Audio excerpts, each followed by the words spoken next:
Halo Sobat Tani, perkebunan kopi merupakan investasi yang menggiurkan bagi kita karena sekalinya menanam bisa panen terus-menerus sepanjang tahun. Saat menjelang musim penghujan tiba, kita sebagai petani akan gembira dan bahagia dong karena bunga kopi akan mulai bermunculan. Tandanya kita akan punya panenan buah kopi pada 9-12 bulan lagi. Tapi hal yang tidak diinginkan terjadi, yaitu saat curah hujan tinggi, lahan perkebunan kopi yang aerasi tanahnya tidak bagus akan terjadi banyak genangan dan erosi. Sedangkan saat masuk musim kemarau tiba, tanaman kesulitan mendapatkan suplai air dari sumber irigasi maupun air hujan. Efeknya terlihat dari daun, batang, dan buah menjadi kering. Bahkan kekeringan ekstrim bisa mengakibatkan tanaman menjadi mati. Lalu gimana ya Sobat Tani? Caranya tanaman kita tetap sehat saat musim kemarau.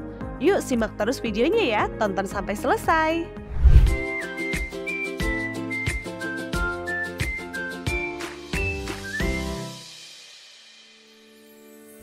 Baiklah Sobat Tani, hal yang sederhana yang perlu kita lakukan adalah hanya dengan melakukan pembuatan lubang rorak.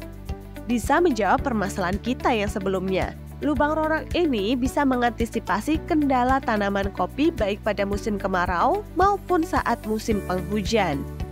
Rorak menghasilkan banyak manfaat untuk kebun kopi jika diterapkan dengan tepat. Manfaat rorak ini saat musim penghujan mampu memberikan aerasi yang cukup dan menjadi lubang drainase yang baik pada lahan kebun kita, supaya tidak erosi dan unsur hara pupuk yang sudah kita berikan tidak tercuci. Sedangkan pada musim kemarau bisa meningkatkan daya tahan tanaman karena kekurangan air, menjadi tempat pengolahan fermentasi bahan organik dari limbah tanaman. Limbah tanaman ini antara lain daun penau, kulit buah kopi, daun tanaman kakao, dan serasah lainnya. Dengan menambahkan bahan organik, pupuk organik akan menjadi perbaikan sifat fisik tanah, kimia tanah, dan penambahan biologi tanah.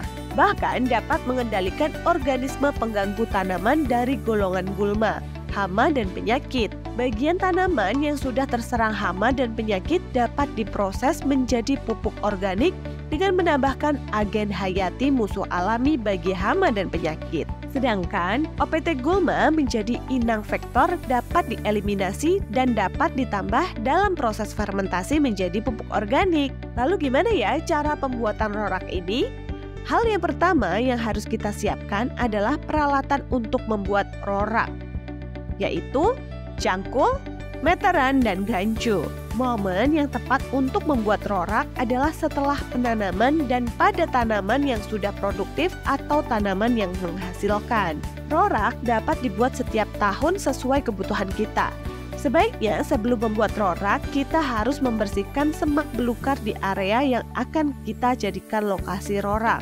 Lahan yang direkomendasikan untuk bisa dibuat rorak adalah lahan dengan kemiringan 3-30% pada ketinggian lokasi kurang dari 1.500 mdpl. Sebagai perhitungan, pada kondisi lahan kering dengan luas lahan 1 hektar membutuhkan sekitar 30 unit rorak.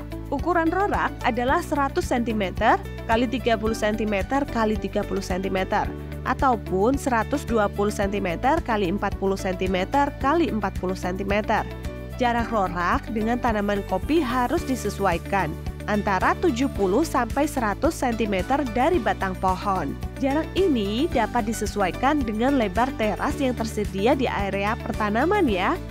Jarak vertikal rorak pertama dengan rorak kedua adalah 10-15 meter pada lahan yang landai, yaitu 3-8% dan agak miring atau 8-15%.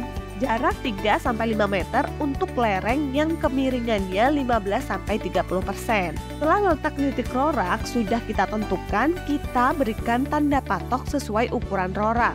Kemudian Sobat Tani, di lahan miring rorak dibuat dengan memotong lereng searah dengan teras atau sejajar garis kontur dan dibuat di sebelah dalam teras.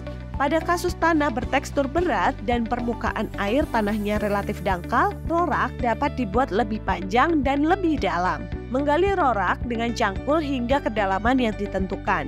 Bahan yang dimasukkan ke dalam rorak yaitu bahan-bahan organik, seperti serasa tanaman, hasil pangkasan ranting kopi, dan tanaman penaung, kulit kopi, hasil penyiangan gulma, dan pupuk kandang atau kompos. Kita bisa memanfaatkan rorak dengan pengomposan bahan organik 2/3. Kemudian ditutup dengan tanah atau plastik sungkup bening.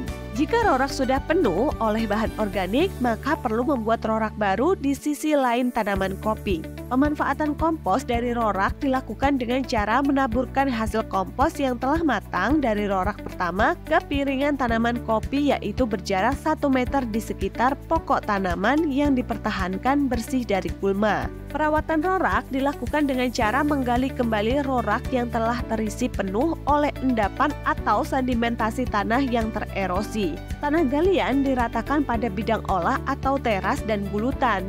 Perawatan rorak dapat dilakukan secara berkala ya, sesuai dengan kondisi dan kebutuhan di lapangan. Lalu apa sih Sobat Tani dampaknya untuk tanaman kita? Pertama, dampak rorak terhadap pertumbuhan tanaman kopi terlihat berupa dampak fisik tanaman kopi. Perbaikan pertumbuhan dan perkembangan tanaman kopi ditandai dengan peningkatan ukuran lingkar batang dan produksi kopi.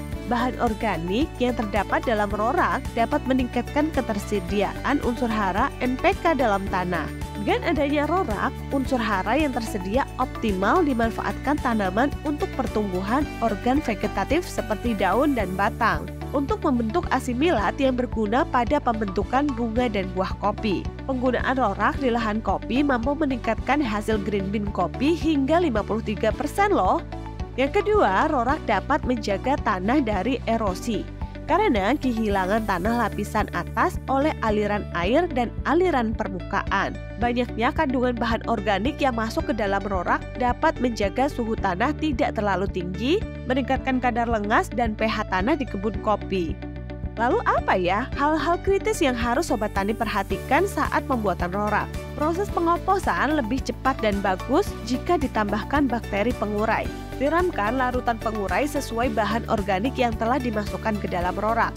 Dapat juga ditambahkan cendawan menguntungkan ya, seperti Trichoderma spp antifungal yang merugikan. Kemudian tutup rorak menggunakan plastik dalam tanah setebal 5-10 cm. Hasil kompos dapat dipanen setelah 4-6 minggu. Pastikan hasil kompos sudah matang ya sebelum digunakan sebagai pupuk organik untuk menghindari persebaran penyakit. Nah, itu tadi ya Sobat Tani, fakta menarik tentang rorak yang sudah kita bahas bersama-sama. Ini akan sangat bermanfaat bagi tanaman kopi kita, tidak tanggung-tanggung. Selain bisa mengatasi kekurangan air, rorak juga bisa mencegah erosi tanah juga tempat wadah pengomposan sisa bahan organik. Harapannya kita dapat memanfaatkan penambahan suplai unsur hara dari pupuk organik. Tentunya kita punya tanaman kopi, kemudian terjadi musim kemarau panjang, kita tidak perlu lagi pusing. Kita hanya perlu membuat rorak yang sederhana ini. Akhirnya kita bisa ya mendapatkan hasil produksi buah kopi yang maksimal tanpa mengkhawatirkan kondisi alam yang tidak menentu ini. Pantau terus video seputar pertanian dan peternakan hanya di channel Edu Farmers. Dan jangan lupa ya di like, komen, dan subscribe. Kalau Sobat Tani mau belajar lebih lanjut bisa kunjungi website kami di link di bawah ya. Sampai bertemu kembali di video selanjutnya.